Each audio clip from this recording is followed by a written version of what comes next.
How's it going, guys? Welcome back to another video on the channel. Today I'm going to be doing the most used team in FIFA 19. So I saw on Twitter someone had actually put a post on saying what players have been used the most this year, and it's actually Footbin that shows it really well. I've seen the Panthers do a ton of videos on this before. I'm sure you've seen them, but I just thought I haven't seen one for the final FIFA 19 most used squad, so that is exactly what we're going to be doing today. What I've done is I've gone for the 4-3-3 and I'm going to be showing you the top players most used in every position. So if you do enjoy, please do like and subscribe for more FIFA 19, FIFA 20 content. But let's just get straight into it. So as you can probably tell, a lot of these players are just either the meta players or pretty much the best players in their position. So that starts off in goalkeeper. Now, for me, I haven't really used him too much this year, and it's David De Gea. 68 million games he's on. Now I think the game totals are actually based on all consoles. I think that's what it's displayed on Footbin anyway. So that's what we're going to be going off, and we've got De Gea in goal first. 68 million games, and that is just insane. That number is just ridiculous. But 68 million with De Gea doesn't surprise me at all. He's one of the best goalkeepers in the game. His reactions are just ridiculous. I think he'll be excellent in FIFA 20, even though he hasn't been doing very well in real life. He's just one of the most reliable goalkeepers.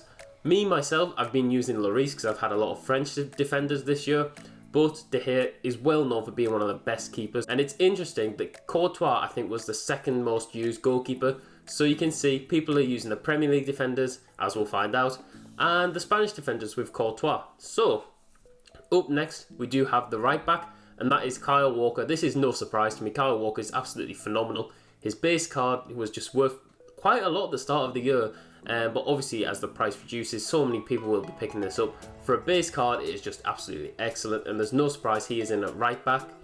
The two centre backs for me are no surprise as well. When I was doing this, I was trying to guess, what players do I think will be coming up next? And for me, this was an easy one. It was Rafa Varane.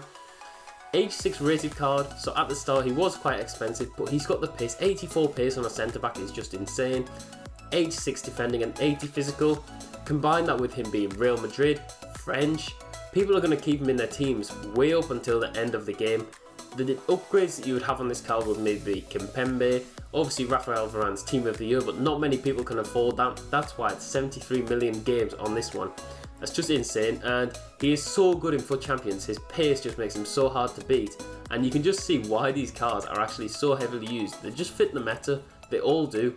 And speaking of the meta, the best centre-back in the world, in my opinion, Virgil van Dijk, his 85 rated card, and it's just insane that he's got 70 million games on this base card when you consider how many times you come up against his Player of the Month card, Team of the Year card, Team of the Season card, PFA Award winner card. It's just crazy. So they must have at least 100 million in total. Probably what is the best centre-back this year, I think.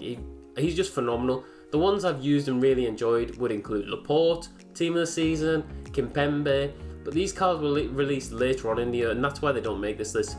Van Dijk from the week 1 was ridiculous. I think he was about 200k, but if you bought him at the start of the game, used him throughout, you've definitely got your money's worth. Up next is a bit of a surprise to me, and that is Alexandro. Now, 86 rated is why it's a surprise to me.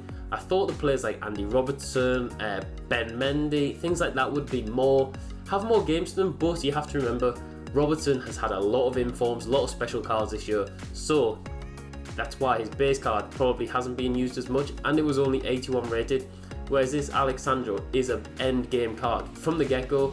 So to use him in your squad, obviously Brazilian links are so good, and the Juventus defense is just phenomenal, so it's no surprise 48 million games on Alexandro, and that is the defense complete. Now, as you can see, you've got pace, strength.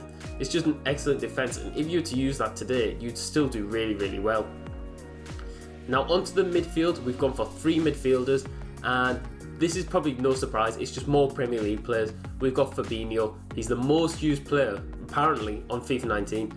80 million plus games people have played on him, and I've had him in my team throughout the year, so it's no surprise. I think he's got a 95 rated card now, which is just insane through the FUT swap, and he's just excellent. Height, he's got the defensive work rate, he's just really good, and I think in FIFA 20 he will get an upgrade to an 86 rated. He's just really nice to use, and there's not much more you can say about Fabinho. Everyone knows how good he is, and it's no surprise that he's got 80 million games. Quite surprising he's the most used, mind, but people do love Fabinho in this game.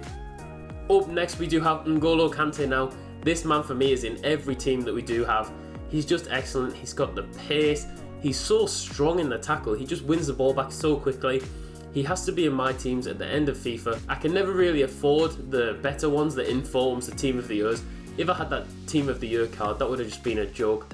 In the draft, he can do everything, so it's no surprise for me. Kante fits in there. You can imagine the links next year. Kante, Ferland Mendy, Varane. That triangle on the left-hand side of your defence will just be phenomenal.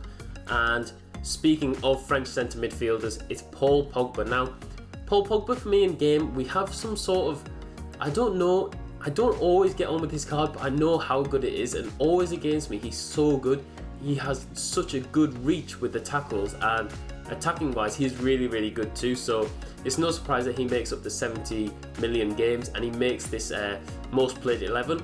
Just the thing is, he's quite expensive at the start, well, about 500k, so for him to make this list just shows how much people do value him, and they're willing to put the money into the card. Now we're actually going to go on to the attackers, and this is where it was quite surprising for me too, because these are quite some premium attackers in my opinion, especially the wingers. Now up first we have Neymar, 48 million games on Neymar, and that card is just insane. 5-star, 5-star, it's just got the shooting, the dribbling, it's just so good, and you get really good links with it as well.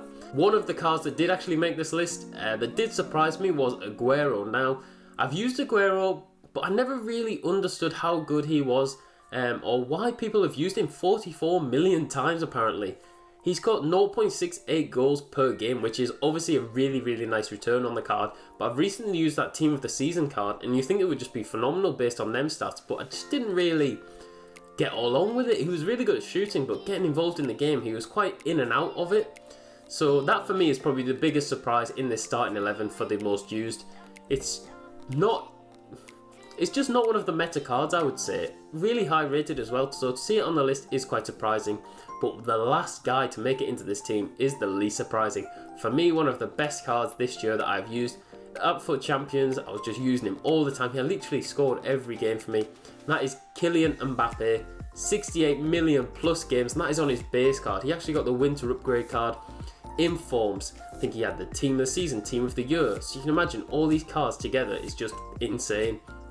Now, he completes the 11, and there are a few cards that did miss out. So some of the players that did miss out include Kevin De Bruyne, Antoine Griezmann, Davinson Sanchez and Mohamed Salah. I think I've used a lot of these cards throughout the year, and it's a shame that they don't make it into the team, but there are so many good players in that starting 11. I would happily use it at the end game for Champions.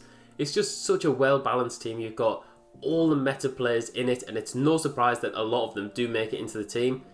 I can't wait to see what some of the most meta players are in FIFA 20. So if you are very excited like me for FIFA 20, please do drop a like on the video. I hope you've enjoyed it. Obviously it's been a really good year on FIFA. The gameplay has been sometimes good, sometimes bad, but you can't deny that some of these players have been absolutely phenomenal to use. I hope you have a great day, and I'll see you all tomorrow for another video. See you later.